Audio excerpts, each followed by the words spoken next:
Hello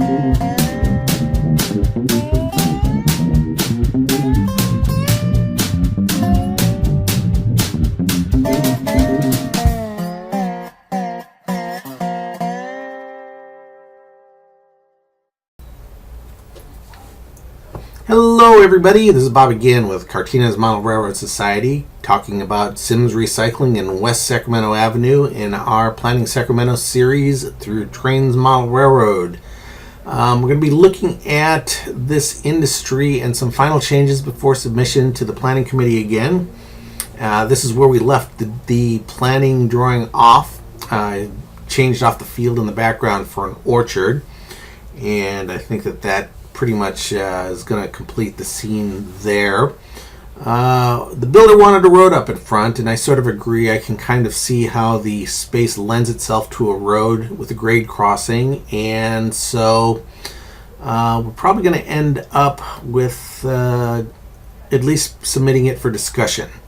You can see that 12th Street right there is what we're going to be putting into the drawing, and this right here is the old site. Turns out that it's right next to the old rail yards. This right here is some of the old yard leads into the Sacramento station and the old Sacramento shops. And we'll take the Google Maps guy and we will put it down here on the street and take a look at what the environment looks like and see how well we captured the Sims industry virtually.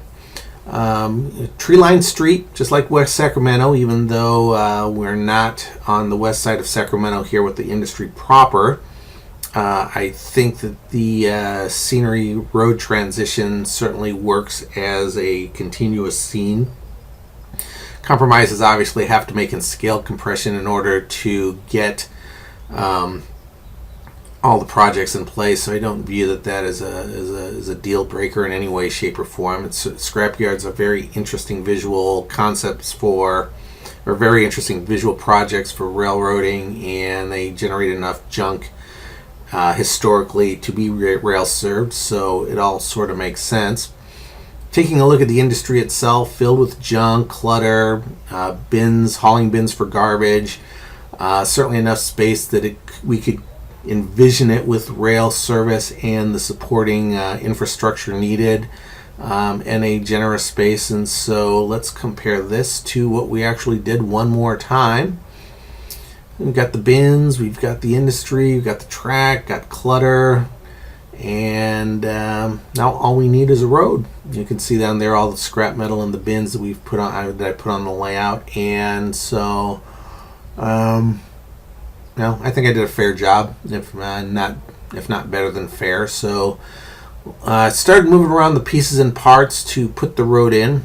Putting a road in also obviously makes the scene a little bit smaller and will, in its final form, create that kind of voluminous mess that we saw in prototype, and also give us a road entry along that eastern side of the industry as in prototype.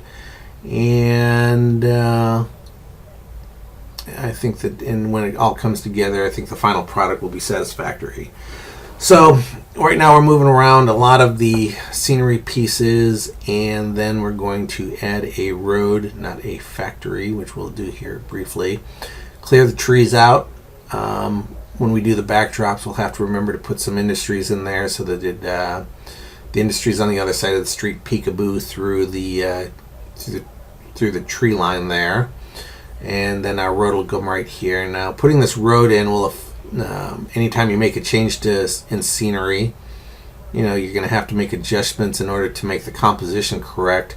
When I threw the road in without it, you can sort of see that it crowds the housing on the left side of the house, the industry, and all that, so that all needed to be rebalanced. One of the pieces of feedback I received are those two houses between the industry, and there was at least feedback from one person that thought that was a little bit cluttered. And I initially didn't think so, but I'll show you later that I did end up removing one of the buildings there, and we're putting the other building on the other side of the street. and it did a lot for the composition of the whole scene. It really did make a difference, and so it decluttered the space, allows for a little bit more scenery to go in. I mean, those two buildings are only representations because of the limitations of the software. I'm not going to be able to get the exact size buildings. I mean, that's supposed to be, that bakery right there is supposed to be the Walters Bakery, and obviously it's not. It's an industrial warehouse with tanks on it, but the tanks represent what the Walters kit shows, and that right there is larger than the footprint's larger than the bakery footprint actually is. And so when the final project is going to look different than the actual drawing, just because of the limitations of the software, but I think it's a very reasonable representation, compared to obviously the sims that we just looked at in prototype compared to what we've done here. I'm going to show you next. I did a little after I moved these buildings. I did a little off-camera work, and I'll show you how the finished product looked, and then we'll go and take a look at Sacramento Avenue. One of the things that I changed off camera also was these industries along that street right there between the city and West Sacramento Avenue. That was already approved by the club at a different meeting. There's been changing it has been a little bit more controversial than you'd figured it would be, but with the club of 100 people, you have 100 different opinions about the way things ought to be done. And so one of the strategic objectives was to make as little interference of that particular area as possible. So in these drawings, effectively, I'm not recommending changes. Changes, if they're going to be made, are going to come through planning, not through me. So this is the final product with the road. I made adjustments to the detail scenery, just fine-tuning stuff, rebalanced the industries along Sacramento Avenue. Got rid of that one industry, and you can see how that area does look much nicer. I tried to put in that, I'll show you what I put in over here in that corner right there that those two buildings are. Wanted something a little bit more interesting than prototype, but we're going to go down that street over there and take a look. The two pink buildings and the two rectangular buildings are representations of that buffer scenery that I reflect. All this goofing around with the Sacramento is me trying to play around with the video, trying to get the right angle that I could not do. So I just gave up on it and said, I'm not going to worry about looking down. Not going to worry about looking down the street. I'm just going to take care of Sacramento Avenue and Sims and stay focused on the content of what we're creating a video on right now, and give you as much time and exposure on this to give any comments out there on what you think could be improved or could be changed. Certainly open for ideas, and there's a million of you and there's only 100 of us, and so your experience is valuable. One of the other things we did, if you take a look back there, is we've added the street going across the grade, and there'll be a grade crossing there. So let's look at West Sacramento Avenue. This right here is the line, and that building right there, I represent that little image on a clock tower, and then that is an old firehouse. It's been rebuilt, an Art Deco firehouse. It's been turned into a museum. I'm going to try to capture that essence in one of the buildings, and I didn't put a shed. I think I've got a 2-story steel building in that location. I'd like to capture this building and in that one little street that's right there going in the front of the layout. And this right here is a old freight house. I don't know if it was originally there, this redevelopment, or if it's new construction built to look old, but that's what I'm kind of basing Continental Can on, and that industry would obviously be on the other side of the tracks behind that retail right there, and then we'd have the siding, and then the side, and then the additional rail storage in that space between. Those two little buildings, 50s era buildings that have been repurposed to commercial. A lot of demolition has been done in this area. It used to be all rail served, and redevelopment has come in. This is what we're trying to capture, though, these old 50s era buildings that have not been updated. the tree-lined streets, the mature trees casting a lot of shadows, and not this urban revitalization. So I'm sure the whole area will look like that, over the coming decades. But again, on the model railroad, we're looking to capture this.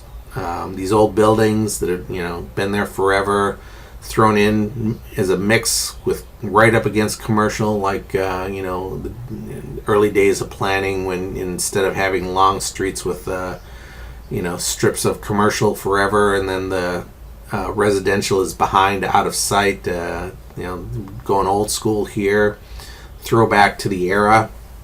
You can see this another repurposed building built in the 50s.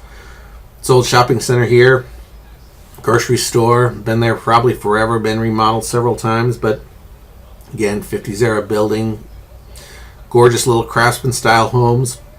Those things are probably about 1,200 square foot each, built close to one another, shotgun style. Very typical of a lot of old railroad towns, up and down the West Coast. Over here on the right, we have an Art Deco building. On the left, another craftsman style home, and a little abandoned warehouse. That's the Art Deco building right there. That was probably a theater, taking a look at the details on it, but it's anybody's guess what it actually was. Coming down a little ways, this may be redevelopment, but again, somebody put in a bunch of bungalows, which again are architecturally correct to the era, and still there. And then you come to this, and this is all Back to the Future. Marty McFly, Hudson comes in, seeing all the service workers in white uniforms coming out to change the oil and wash the windshields. I mean, that's just kind of a throwback to a different era. And then tree-lined street that runs right along the rail yard, the main line right there. So compare that to this, and we're on the right-hand side of the road. I actually try to capture what was that little commercial building across from the freight depot. This drawing has one industry in West Sacramento as opposed to two. Certainly creates a different feel. We have almost 50 industries on the layout at this point, and so plenty of railroading.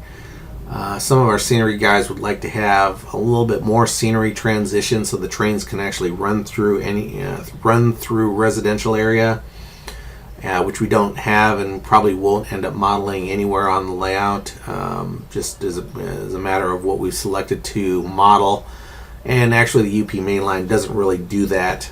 The old SP mainline really doesn't do that anywhere but Sacramento. It's everything else we're modeling is open space or industry. So anyways, this is the submission, the two industries, the one industry.